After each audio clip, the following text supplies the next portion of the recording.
They say blood is thicker than water, but I've learned that sometimes blood can cut deeper than any knife. I'm Rebecca Martinez, and at 62 years old, I thought I understood what unconditional love meant. I thought I knew what being a mother required of me. I was wrong about a lot of things, but I was especially wrong about how much of myself I was willing to sacrifice before I finally said enough. I'd love to know which corner of the globe you're watching from. And if this story speaks to you, make sure to subscribe. Tomorrow's video is one you absolutely can't miss. I was the woman who worked double shifts at the hospital as a nurse supervisor to pay for dance lessons and summer camps. I was the mother who sold her grandmother's jewelry to cover college tuition when the scholarships weren't enough. I was the ex-wife who never asked for more child support, even when my ex-husband bought himself a boat while I drove a car with 200,000 miles on it. For 35 years I lived in the same split-level house in Bakersfield, California. It wasn't much to look at from the outside. Beige stucco with a small front yard that I kept meticulously maintained, despite working 60-hour weeks. But inside those walls I'd raised 2 children mostly on my own after Michael left when Emma was 12, and Tyler was 15. Michael Martinez had been a charming man when I married him fresh out of nursing school. He sold insurance and had big dreams about opening his own agency. Those dreams never materialized, but his talent for finding reasons why nothing was ever his fault certainly did. When he finally left for a younger woman who worked at the insurance company's corporate office, he explained it to the kids as needing space to find himself. Apparently, he was living in a condo in Phoenix with someone who didn't have stretch marks or expectations. The divorce was finalized on a Tuesday in October. I remember because I had to leave work early to sign the papers, and Mrs. Henderson in room 314 had been asking for me all afternoon. She was 93 and scared, and I hated that I couldn't be there to hold her hand during her dinner when she got confused about where she was. That's who I was, someone who worried more about other people's comfort than my own legal proceeding. After Michael left, everything fell on my shoulders. Tyler was a senior in high school, already accepted to UC Davis on a partial academic scholarship. Emma was struggling with the divorce, her grades slipping, her friends becoming more important than family dinner. I worked days at Mercy General Hospital picking up extra shifts whenever possible. On weekends, I cleaned houses for 3 different families in the wealthier part of town. I wasn't too proud to scrub toilets if it meant my children could have what they need. Tyler graduated valedictorian and went off to study engineering. He was focused, driven, everything a mother could want in a son. He called every Sunday during his freshman year, then every other Sunday, then month. By his senior year, our conversations had become brief updates about grades and job prospects. He was building his life and I was proud of him for it, even as I felt the distance growing between us. Emma was different. Where Tyler was independent, Emma needed constant reassurance. She changed majors 3 times in college, from pre-med to psychology to finally settling on communications. Each change required conversations about career prospects, about whether she was making the right choice, about how we'd handle the extra semester she needed to graduate. I supported every decision, even when it meant taking out a second mortgage on the house to cover the additional costs. After college, Emma moved to Los Angeles to pursue a career in social media marketing. She lived in a tiny studio apartment in West Hollywood that cost more per month than my entire mortgage payment. I helped her with rent during the lean months, sent care packages, and drove the 4 hours each way to visit whenever she said she was feeling lonely or overwhelmed. I told myself this was temporary, that she was finding her footing in a competitive city. Then she met Brandon. Brandon Walsh was everything I'd hoped for in a son-in-law. He was kind, ambitious, and clearly adored Emma. He worked for a tech startup that was about to go public. According to Emma, though that seemed to be perpetually 6 months away. They moved in together after dating for 8 months, into a beautiful 1-bedroom apartment in Santa Monica with a view of the ocean. When they got engaged 2 years later, I cried happy tears for the first time in years. Emma called me from the restaurant where Brandon had proposed, her voice bubbling with excitement as she described the ring, the speech he'd given, how everyone in the restaurant had applauded. I was working a night shift when she called, standing in the hospital break room with tears streaming down my face while Emma painted the picture of her perfect moment. The wedding planning started immediately. Emma had been dreaming of her wedding since she was little, cutting pictures out of magazines and saving them in a shoebox under her bed. She wanted something elegant, she said, but not stuffy. Classic but with modern touches. Beautiful but not over the top. As the months went on, I realized that what she really wanted was expensive. The venue she fell in love with was a historic mansion in Malibu that charged $15,000 just for the space rent. The photographer whose work she'd been following on Instagram for years cost $8,000. The flowers, the dress, the catering, the music. Every detail came with a price tag that made my head spin. But when I saw how happy it made her, how her whole face lit up when she talked about centerpieces and menu tastings, I knew I'd find a way to make it happen. I refinanced the house and cashed out my retirement savings. I picked up extra shifts and took on a fourth house cleaning job. I sold my mother's china set and the pearl necklace Michael had given me for our 10th anniversary. Every dollar I could scrape together went into a special account labeled Emma's Wedding at Valley Community Bank. Brandon's parents, Richard and Patricia Walsh, lived in Newport Beach in a house that could have been featured in Architectural Digest. Richard owned a chain of luxury car dealerships, and Patricia volunteered for various charities when she wasn't getting facials or attending wine tasting. They were polite to me during the few times we met, but I could feel them assessing everything about me. My off-the-rack dresses, my sensible shoes, my calloused hands that spoke of manual labor.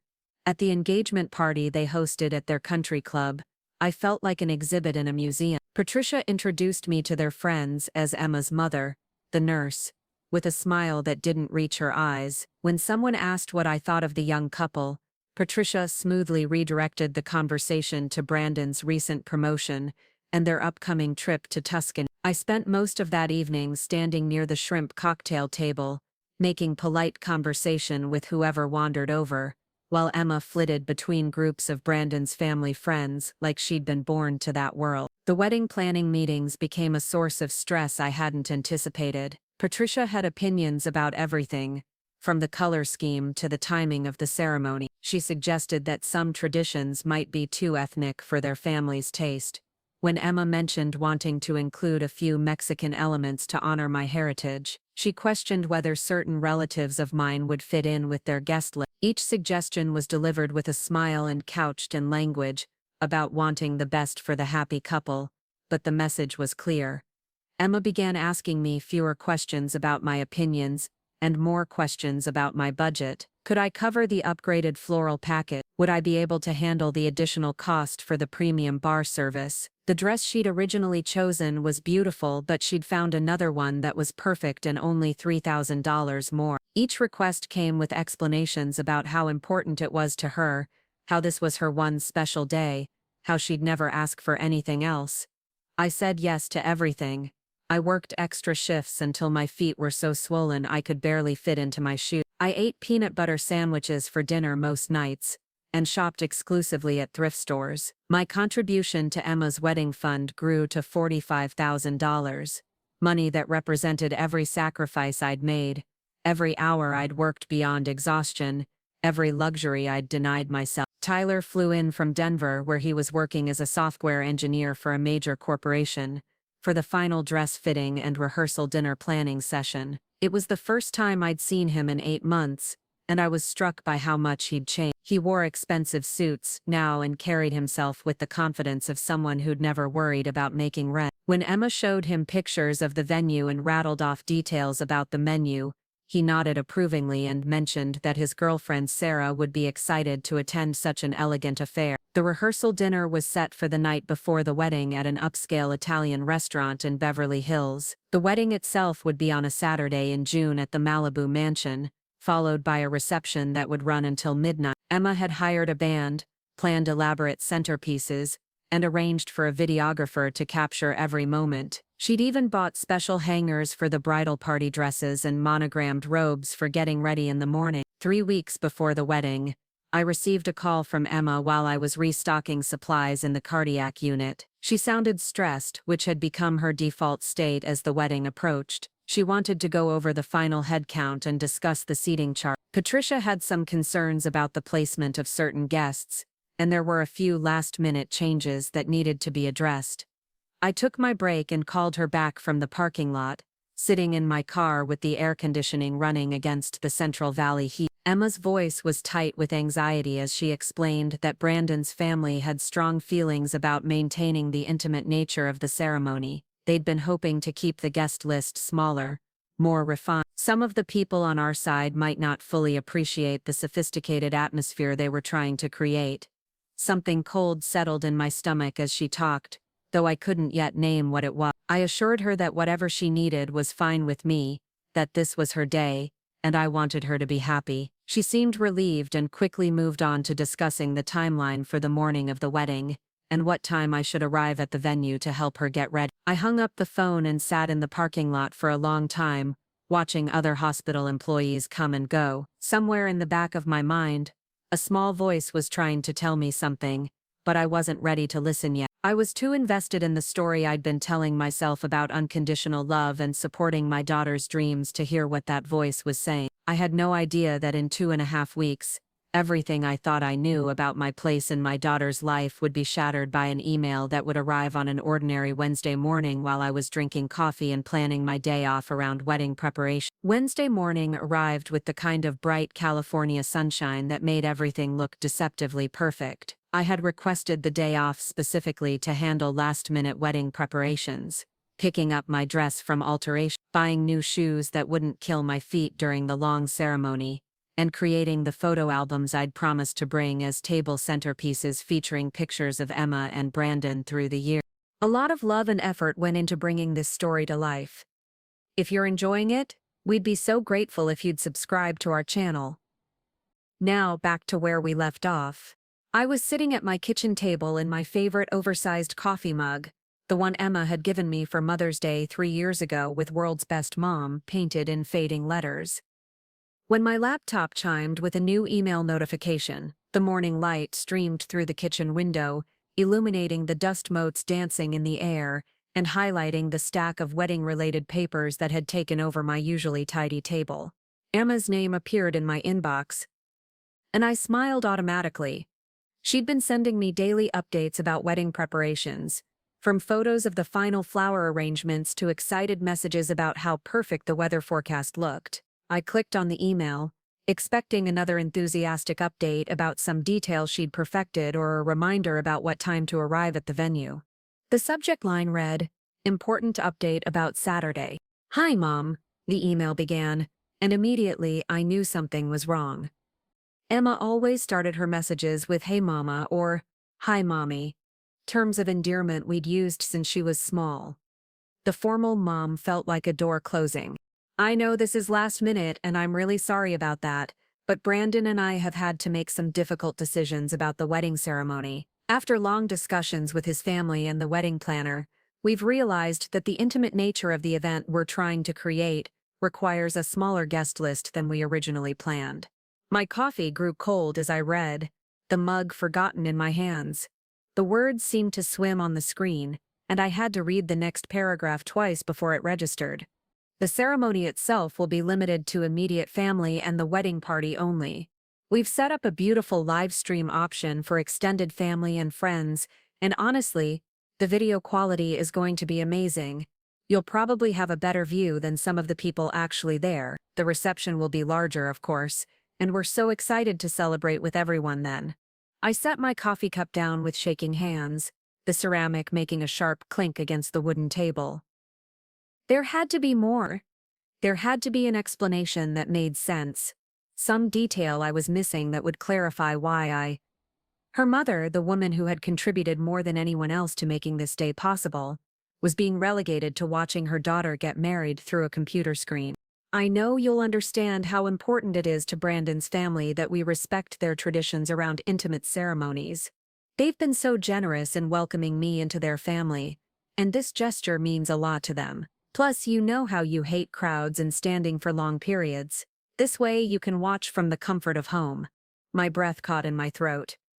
I hate crowds? I hate standing for long periods? I was a nurse who spent 12-hour shifts on my feet, dealing with dozens of patients, families, and medical staff. I had worked every holiday for the past 15 years to ensure I could afford Emma's college education. I had stood in line for 3 hours in the rain to buy her concert tickets for her 16th birthday. When had I ever complained about crowds or standing? The email continued with cheerful details about the live stream setup, how they'd hired a professional videographer specifically to ensure remote viewers had the best possible experience, how the reception would be absolutely perfect, and how much she was looking forward to dancing with me then. She signed it "Love you tons, Emma," with a heart emoji, as if she hadn't just delivered the most devastating news of my life in the most casual way possible. I read the email again, then a third time, searching for some hidden meaning, some indication that this was a mistake or a poorly worded explanation of something less hurtful. But the words remained the same, stark and final on my laptop screen.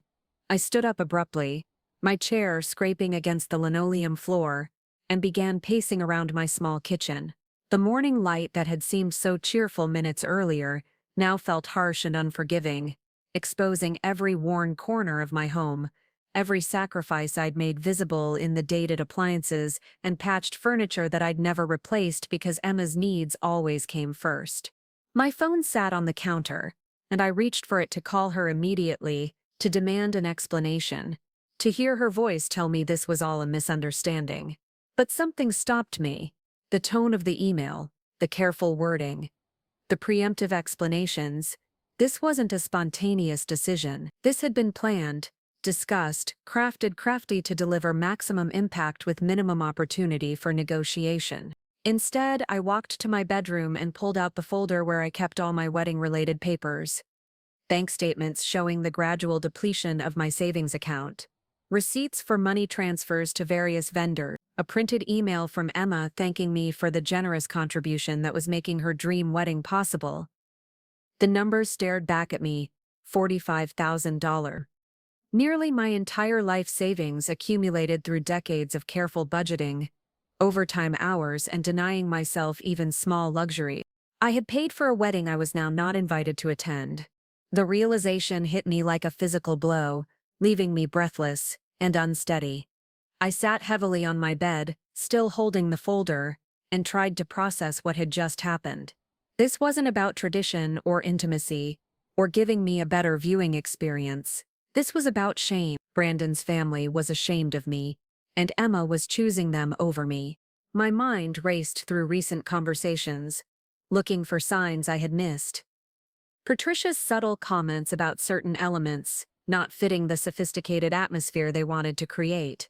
The way Brandon's friends had looked through me, rather than at me during the engagement party. Emma's increasing focus on impressing the Walsh family, adopting their preferences and opinions as her own.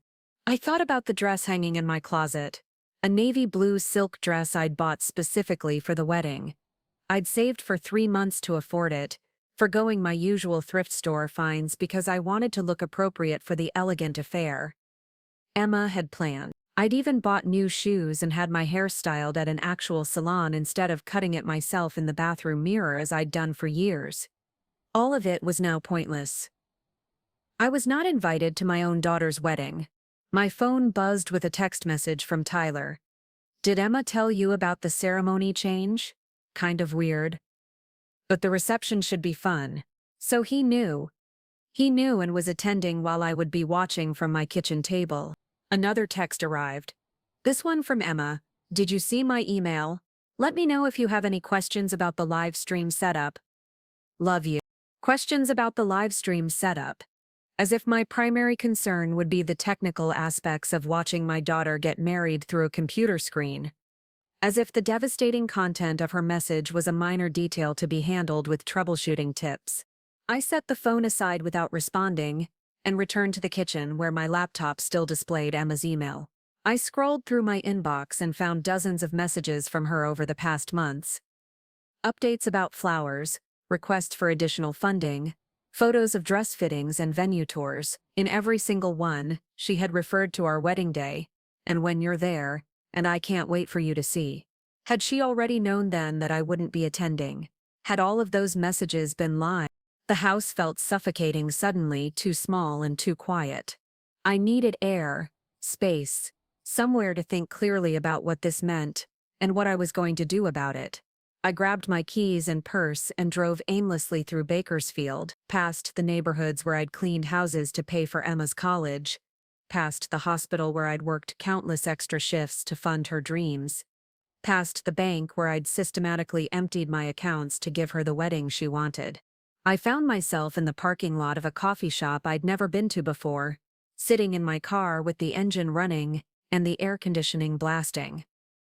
Other customers walked in and out, living their normal Wednesday lives, unaware that mine had just imploded. A young woman about Emma's age walked past with a small child, and I watched them through my windshield, remembering when Emma was that age, when she would hold my hand and tell me I was the best mommy in the world.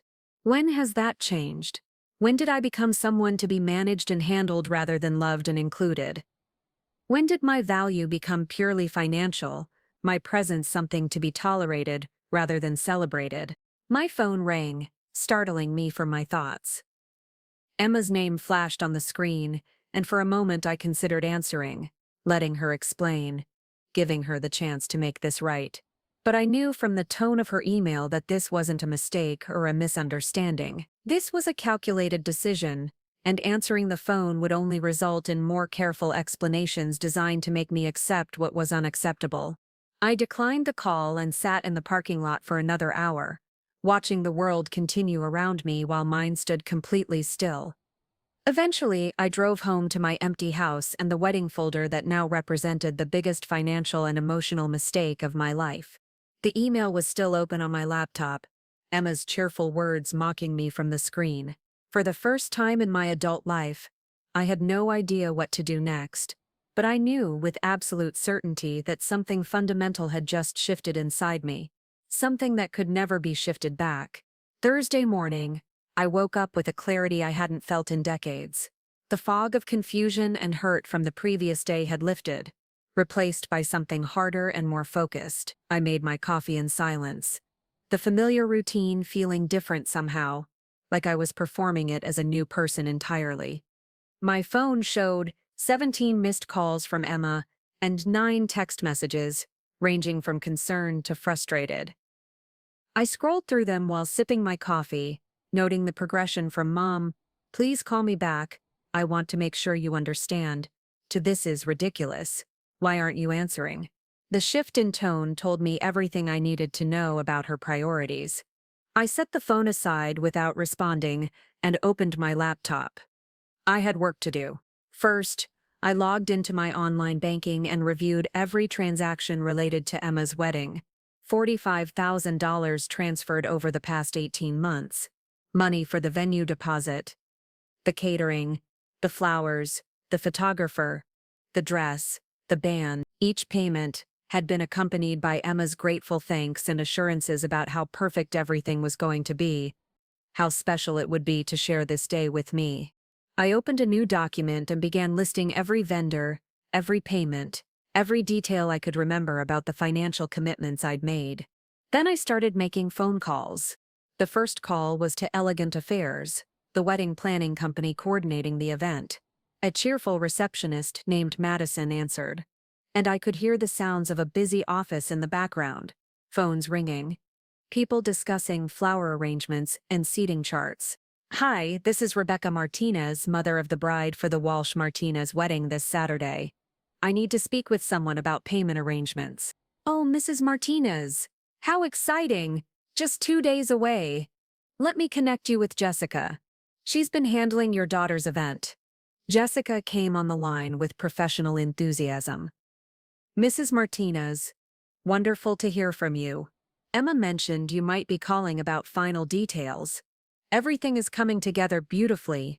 Actually, I'm calling about the payments I've made. I need to understand exactly what my $45,000 has covered and whether any of those payments can be reversed." The enthusiasm in Jessica's voice cooled noticeably. "Oh, I see. Well, at this stage in the planning process, most payments are non-refundable.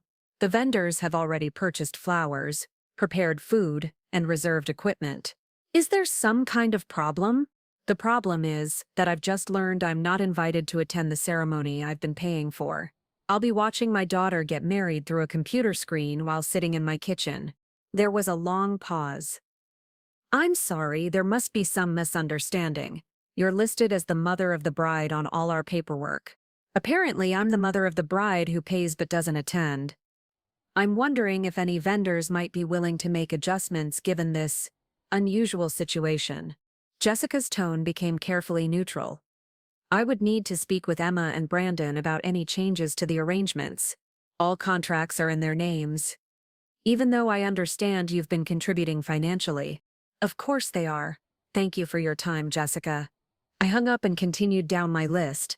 The florist, the caterer, the band. Each conversation followed a similar pattern. Polite shock, professional distance, and the repeated refrain that contracts were signed, deposits were paid, and refunds were impossible at this stage. The photographer, however, was different. Martina's wedding? Yeah, I remember that consultation. Nice couple, though the family dynamic seemed a bit tense. Marcus Chen had a direct way of speaking that I appreciated. What kind of changes are we talking about? I explained the situation, and Marcus whistled low. That's cold, even by wealthy family standards. Look, I can't refund your deposit, but I can offer you something else. You paid for 8 hours of coverage, right?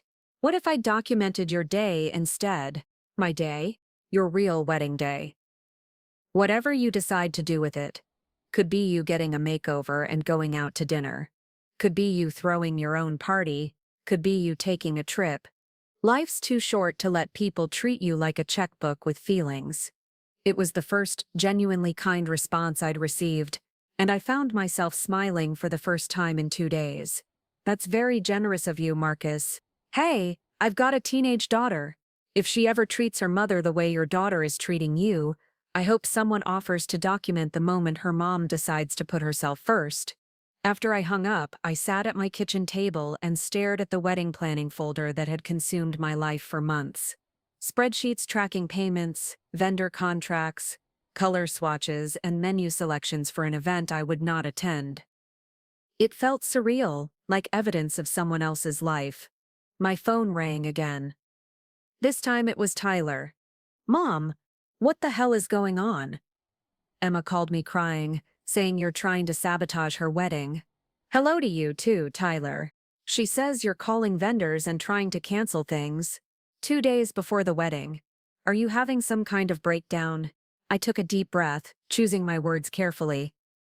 Tyler, were you aware that I was told not to attend the ceremony? What? No, that's not. Emma said, there was some confusion about the guest list. But you're obviously invited. You're her mother. Check with Emma about that. Ask her specifically whether I'm invited to attend the ceremony in person or whether I'm supposed to watch it online. There was silence on the other end of the line. Then Tyler said, that can't be right. Call her. Ask her directly. Then call me back. Mom, even if there's been some miscommunication, trying to ruin her wedding isn't the answer. I'm not trying to ruin anything, Tyler. I'm simply trying to understand what I've paid for and what options I might have. Options for what? For reclaiming my self-respect. After Tyler hung up, I continued my calls. I contacted my bank about the possibility of stopping future payments, though I learned that most of the transfers had already been processed. I called my financial advisor, a kind woman named Carol who'd helped me manage my modest savings over the years. Rebecca, this is highly unusual, Carol said after I explained the situation. You've essentially funded an event you're not allowed to attend? That appears to be the case. From a purely financial perspective, this is a significant loss. $45,000 represents nearly your entire liquid savings. I'm aware of that. What are you thinking of doing? For the first time since receiving Emma's email, I allowed myself to consider possibilities beyond simply accepting the situation. I'm thinking of using the money I would have spent on their reception gift differently. How is it different? I had planned to give them another $10,000 as a wedding gift. Money I've been saving in a separate account. And now I'm thinking about taking a trip. Maybe to Europe. I've always wanted to see Italy. Carol was quiet for a moment. Rebecca, in my professional opinion, spending money on yourself instead of giving it to someone who has excluded you from their major life event is not only financially sound, it's emotionally healthy. You think so? I think you've spent 62 years taking care of everyone else. Maybe it's time to take care of yourself. After I hung up with Carol, I opened my laptop and began researching flights to Rome. I'd always dreamed of seeing the Sistine Chapel, walking through the ruins of Pompeii, eating real Italian pasta in a small trattoria, dreams I'd deferred year after year as other priorities. Emma's dance lessons, Tyler's college expenses, household repairs, medical bills, took precedence. A 2-week tour of Italy in late June would cost approximately $8,000, less than I'd planned to give Emma and Brandon as a wedding gift. The irony wasn't lost on me. My phone buzzed with a text from Tyler. Just talked to Emma. I had no idea about the ceremony. That's messed up. But Mom, please don't do anything you'll regret. I texted back, the only thing I regret is taking this long to value myself. By evening, I had booked the Italy trip, scheduled to depart the Monday after what would have been Emma's wedding. I'd also made an appointment with a travel agent to discuss extending the trip, maybe adding a few days in Greece. The wedding money I'd saved could fund a month abroad, if I wanted. For dinner, I ordered pizza from my favorite local place and opened a bottle of wine I'd been saving for a special occasion.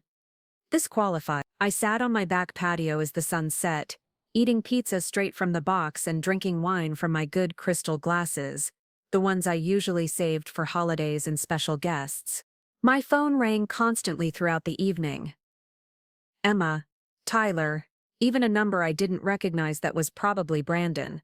I let them all go to voicemail and focused on my travel planning. The last call of the night came at 10:30 p.m. Emma's name flashed on the screen, and this time I answered. Mom, thank God, we need to talk about this misunderstanding. There's no misunderstanding, Emma. You made yourself very clear. The ceremony is just a small, intimate thing. You'll love watching it online and the reception will be amazing. You'll have such a better time at the reception anyway. Will I? Of course, you can dance and eat and celebrate with everyone. The ceremony is just boring traditional stuff that Brandon's family insists on. Emma, do you hear yourself? You're describing my exclusion from your wedding as if it's a favor to me. It's not an exception, Mom. It's just different. You're right, it is different, and so am I. What does that mean? It means I'm learning to value myself, the way I've always valued you. And it turns out, I'm worth more than I thought. Mom, you're scaring me. Good. Maybe it's time someone in this family was scared of losing me instead of taking me for granted. I hung up and turned off my phone.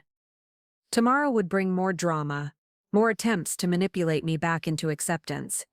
But tonight, for the first time in decades, I was making plans that had nothing to do with anyone else's needs or wants.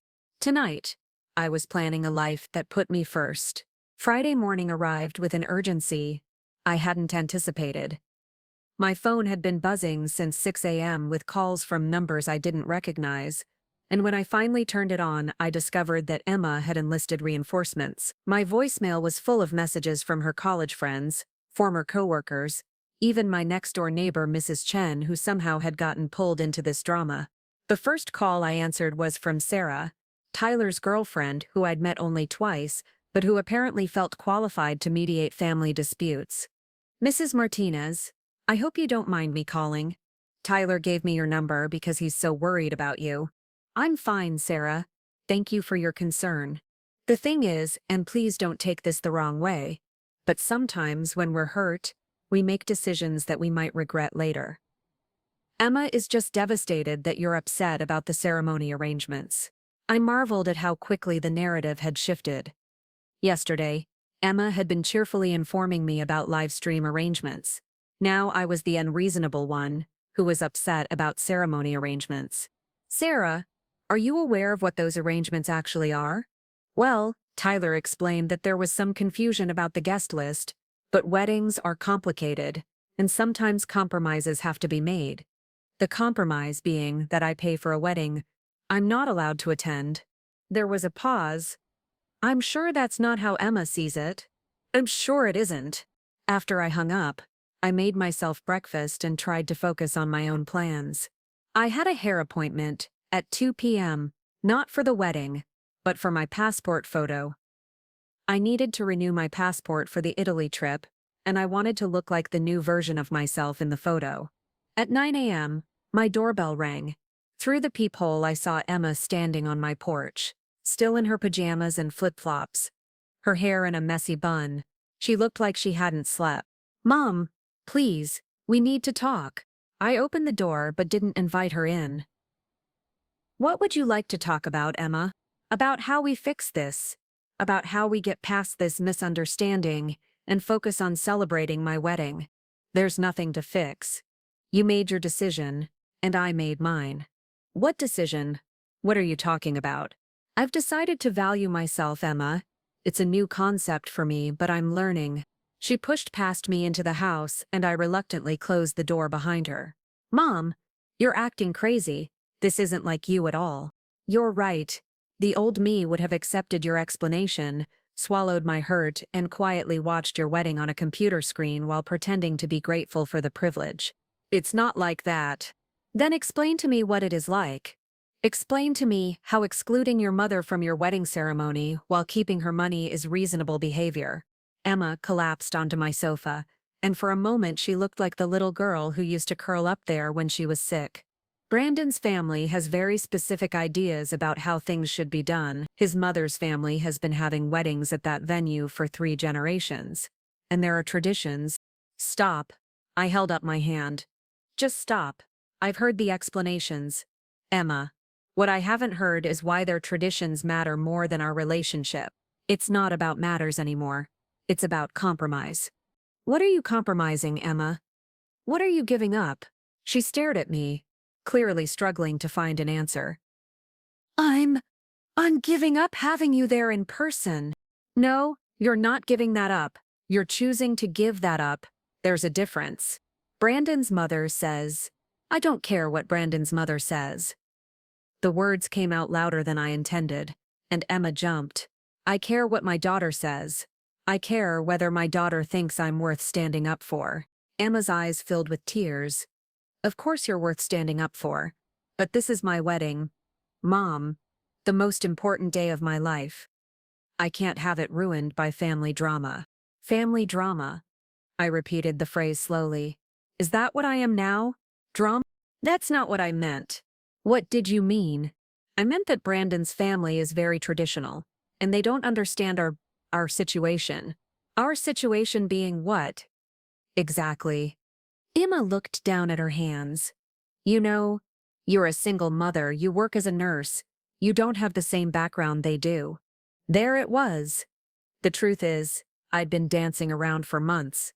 I wasn't being excluded because of traditions or intimacy or better camera angles. I was being excluded because I was an embarrassment. "I see," I said quietly. "Mom, it's not about you personally. It's just about appearances and what they're used to. And you agree with them." "It's not about agreeing. It's about making everyone comfortable. Everyone except me. You'll be comfortable watching from home. You hate getting dressed up anyway, and you always complain about how long weddings are." I stared at my daughter. This woman I'd raised, educated, and supported for 26 years, and realized I was looking at a stranger. When had she become someone who could convince herself that excluding her mother was an act of kindness? "Emma, I want you to leave." "What?" "I want you to leave my house. Now." "Mom, please, let's just talk about this rationally." "There's nothing rational about this conversation. You've made your choice, and now you need to live with it." "My choice? What choice did I have? You don't understand the pressure I'm under." "You're right. I don't understand the pressure of choosing between money and dignity. I've never had enough money to face that choice." Emma stood up. Her face flushed. "Fine, be selfish. Ruin my wedding, because you can't handle one small compromise." "One small compromise," I repeated. "Is that what you're calling this?" "Yes. It's one day, Mom. One ceremony. You're acting like I've disowned you. Haven't you? The question hung in the air between us. Emma opened her mouth to respond, then closed it. For the first time in our conversation, she seemed to really hear what she'd been saying. No, that's not what this is. Then what is it? Emma, help me understand how a daughter who loves her mother decides that mother isn't worthy of attending her wedding. Stop twisting everything. I do love you. This isn't about love. You're right, it's about respect. And you've made it very clear how much you respect me. Emma began crying in earnest now, the kind of sobbing that had always moved me to comfort her, to fix whatever was wrong. But I remained standing by the door, waiting for her to leave. Mom, please. I'm sorry. I'm sorry if I hurt your feelings, but we can't change the arrangements now. Everything is booked. Everyone is coming. The ceremony is tomorrow. Then you'd better get home and prepare for it. What about the reception? You're still coming to the reception, right? I looked at this woman who had just spent 20 minutes explaining why I was too embarrassed to attend her ceremony, but who still expected me to show up, smile, and celebrate her afterward. No, Emma, I won't be attending the reception either. But you have to. It's my wedding. It's your wedding. You plan it however you want, invite whoever you want, exclude whoever you want, but you don't get to dictate my response to those choices. Mom, you're being ridiculous. Everyone will ask where you are. Then you'll have to explain why I'm not there. Emma stared at me for a long moment, and I could see her calculating, trying to find the right words to change my mind. What if we could figure out a way for you to be at the ceremony? What if I talked to Brandon's mother? It's too late for that. It's not too late. We could work something out. Emma, yesterday you sent me an email explaining why I couldn't attend your wedding. Today you're offering to work something out because you realize you need me at the reception to avoid awkward questions. Do you see the problem with that? I see that you're determined to punish me. I'm not punishing you. I'm protecting myself. From what? From being used. From being treated as less than. From accepting scraps of affection from my own daughter. Emma wiped her eyes and straightened her shoulders. Fine. If that's how you want to be. But don't expect me to keep begging. I don't. She walked to the door, then turned back. Tyler's right. You are having some kind of breakdown. The mom I know would never act this selfishly. You're right. The mom you know was so busy taking care of everyone else that she forgot to take care of herself. But that mom is gone. Emma, this is who I am now. After Emma left, I sat in my quiet house and felt something I hadn't experienced in years. Peace. Not happiness. Exactly. But a deep settling calm that came from finally aligning my actions with my values. My phone rang again. This time it was Brandon. Mrs. Martinez, Emma told me about your conversation. I think there's been a misunderstanding. No misunderstanding. Brandon. Just clarity. Look, I know the ceremony situation isn't ideal, but my family has very strong feelings about tradition. So do I. I have strong feelings about the tradition of mothers attending their children's weddings. Couldn't we find a compromise? Maybe you could watch from the bridal suite. You'd still be at the venue.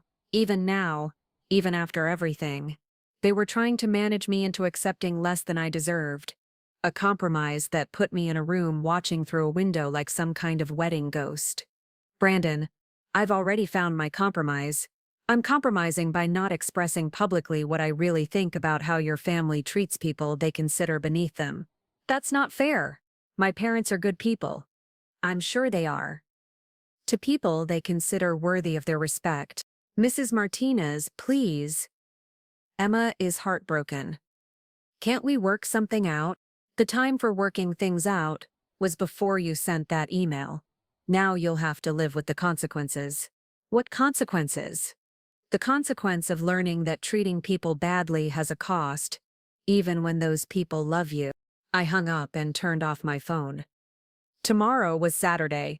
Tomorrow, while Emma got married in front of people who mattered to her, I would be getting a massage at the spa I'd booked for myself. Sunday, I would have brunch with my coworker Linda, who'd invited me months ago but whom I'd turned down because I thought I'd be recovering from wedding festivities.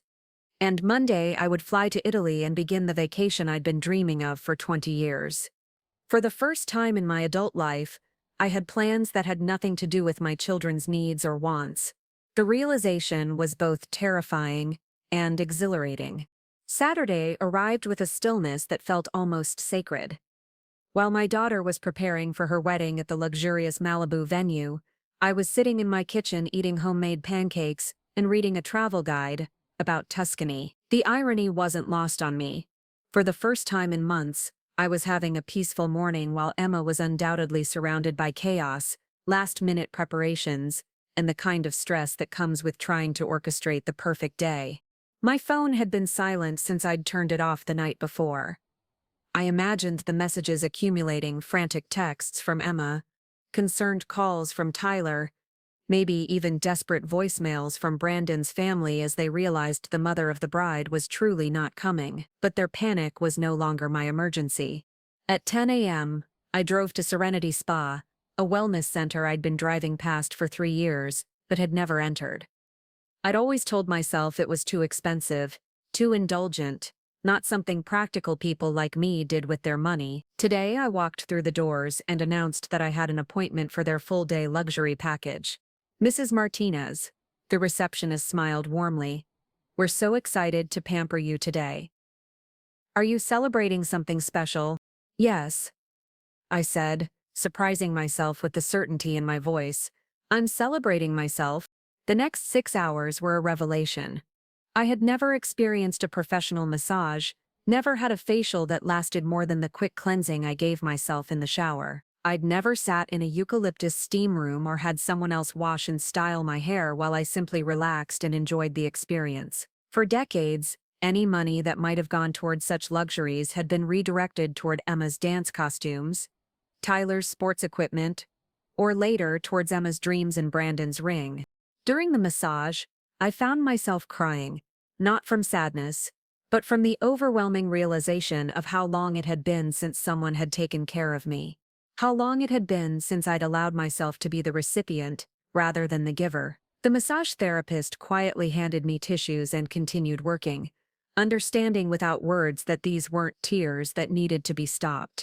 Around 3 p.m., while Emma was presumably walking down the aisle in front of people who had deemed me unworthy to witness the moment, I was having my nails done in a soft coral color.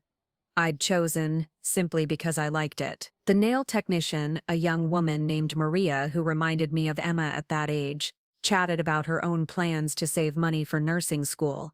My mom works 3 jobs to help me, she said, carefully applying the base coat. She's amazing. I hope someday I can give her the life she deserves. I'm sure you will, I said, thinking about how different Maria's gratitude was from Emma's sense of entitlement. She's coming to my graduation next month. Front row, she says. She's been planning her outfit for weeks. Maria smiled. She's so proud of me, as she should be. Is your daughter proud of you? The question caught me off guard. When was the last time Emma had expressed pride in me? When had she last acknowledged my sacrifices, my hard work, my dedication to her happiness? I couldn't remember. I think she's learning to be, I said finally. By 4 p.m., I was having my hair styled by a talented colorist named James, who had convinced me to try something I'd never done before: highlights. You have beautiful bone structure, he said, working through my hair with expert precision. These highlights will bring out your eyes. When was the last time you did something purely for yourself? Today, I said, and meant it. When I looked in the mirror afterward, I saw a woman I barely recognized. The highlights softened my face, making me look younger and more vibrant. The professional makeup the esthetician had applied was subtle but transformative. For the first time in years, I looked like someone who mattered, someone worth investing in. I drove home around 6 p.m., just as the sun was beginning to set. Emma's reception would be starting soon. Cocktail hour followed by dinner and dancing that would go until midnight. I tried to imagine her in her wedding dress, smiling for photos with Brandon's family, playing the role of the perfect daughter-in-law for people who had required her to erase me from her special day. Instead of dwelling on what I was missing, I focused on what I was gaining. I changed into comfortable clothes and ordered dinner from Luigi's, my favorite Italian restaurant, as a preview of the real Italian food I'd be eating in just 2 days. I opened a bottle of Chianti I'd been saving and toasted my reflection in the kitchen window. Around 8 p.m., my neighbor, Mrs. Chen, knocked on my door. She was holding a plate of homemade cookies and wearing a concerned expression. "Rebecca, dear, I hope you don't mind me saying, but there have been several cars in your driveway today. Young people looking upset. Is everything all right?" I accepted the cookies gratefully. "Everything is fine, Mrs. Chen. Better than it's been in a long time, actually. But isn't today your daughter's wedding? I thought you'd be at the celebration." I was. I celebrated by myself instead. Mrs. Chen studied my face, taking in the new hairstyle and the peaceful expression I was wearing. "You look radiant, dear. Whatever you're doing, it suits you." "Thank you. It feels right." After Mrs. Chen left, I settled in my living room with my travel guides and began planning my Italian adventure in detail. I researched restaurants in Rome, museums in Florence, and small towns in Tuscany where I could take cooking classes and wine tours. For the first time in my adult life, I was planning something purely for my own enjoyment, without considering anyone else's schedule, preferences, or budget. At 10 p.m., I turned my phone back on. The screen immediately lit up with notifications, 34 missed calls, 67 text messages, and 12 voicemails. I scrolled through them, noting the progression from angry to desperate to resigned. Tyler had called 6 times. His text ranged from, "Mom, please reconsider," to "I respect your decision, but I'm worried about you," to finally, "I love you and I hope you know what you're doing."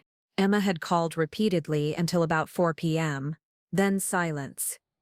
I imagined her putting on her public face for the ceremony, smiling for photos while privately seething about my absence. The few texts she'd sent were brief and angry.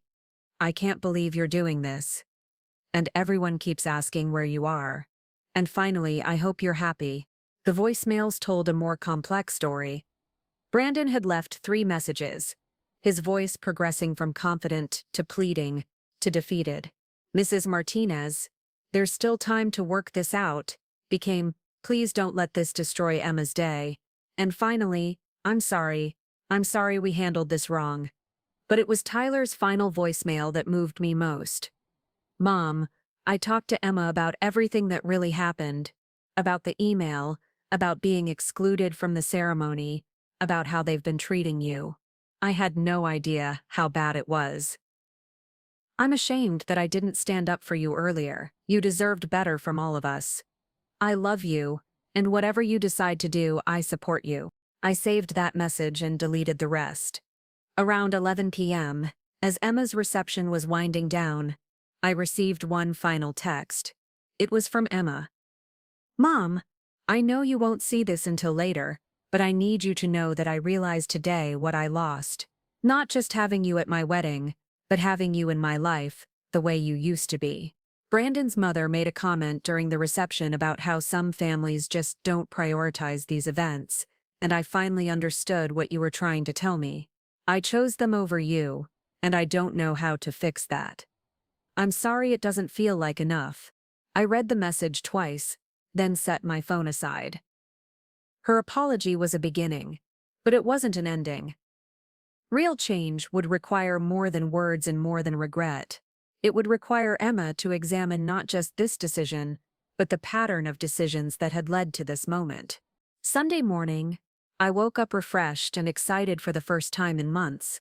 I had brunch planned with Linda, my coworker, who had been a steady friend throughout the wedding planning drama. Over mimosas and eggs, Benedict, I told her about my decision to skip the wedding and my upcoming trip to Italy. "Rebecca," Linda said, raising her glass, "I have never been prouder of anyone in my life. Do you know how many women your age are trapped in patterns of giving and sacrificing until they disappear entirely? You chose yourself. You saved yourself. It doesn't feel like saving. It feels like starting over. Sometimes those are the same thing." That afternoon, I drove to the airport to confirm my flight details and practice the route. I wanted everything to be perfect for my departure the next morning, standing in the terminal, watching other travelers begin their adventures. I felt a thrill of anticipation I hadn't experienced since I was Emma's age. Monday morning, Tyler called as I was loading my suitcase into the car. "Mom, I know you're leaving today. I wanted to call and tell you how proud I am of you." "Thank you, sweetheart. I also wanted you to know that I've had some serious conversations with Emma about respect, about gratitude, about how she's been treating you. She's got a lot of work to do on her own. We all do. Will you forgive her? Eventually?" I considered his question carefully. Forgiveness isn't the same as forgetting, Tyler. It's not the same as going back to how things were. If Emma wants a relationship with me going forward, it will have to be a different kind of relationship, one based on mutual respect. I understand. And I want you to know that I'm working on being a better son too. I should have seen what was happening. I should have stood up for you. You're standing up for me now. That matters. At the airport, I checked in for my flight to Rome with a lightness in my step I hadn't felt in years. The gate agent smiled as she handed me my boarding pass. "First time in Italy? First time doing anything just for me," I said. As the plane took off, I looked down at California growing smaller below me and thought about the woman I'd been when I woke up on Wednesday morning. That woman had been defined entirely by her role as a giver, a supporter, a background player in other people's stories. She had measured her worth by how much she could sacrifice, how much she could endure, how little she could need. But that woman was gone now, left behind in a kitchen where she'd once planned to watch her daughter's wedding on a computer screen. The woman on this plane was someone new. Someone who understood that loving others didn't require erasing herself, that supporting her children didn't mean accepting disrespect, that being a good mother meant modeling self-worth as much as selflessness. 3 weeks later, sitting in a cafe in Florence with gelato and a glass of Prosecco, I received a package forwarded from my home address. Inside was a wedding album from Emma's photographer Marcus Chen, but it wasn't what I expected. Instead of photos from Emma's wedding, it was a collection of pictures from my spa day, my brunch with Linda, my departure for Italy, and even some photos he'd taken of my empty house with a note, "For the woman who chose herself, documentation of your real wedding day, the day you married your own worth."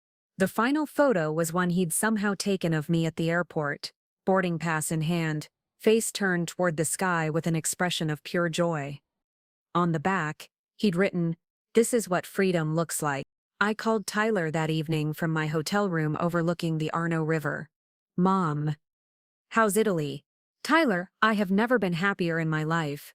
I can hear it in your voice. You sound different, lighter. I feel reborn. Emma wants to talk to you when you get back. She's been seeing a therapist about family relationships and entitlement.